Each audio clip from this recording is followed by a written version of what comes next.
is a statement from the National Weather Service.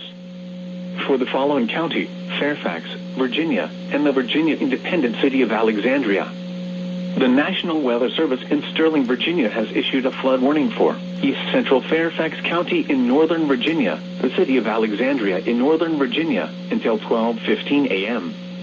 At 9:10 p.m., Doppler radar indicated thunderstorms producing heavy rain which will cause flooding. 1 to 1.5 inches of rain have fallen. Additional rainfall amounts of around an inch are possible.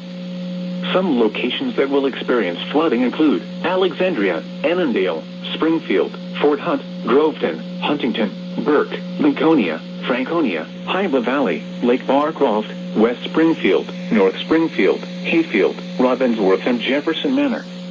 Turn around, don't drown when encountering flooded roads. Most flood deaths occur in vehicles.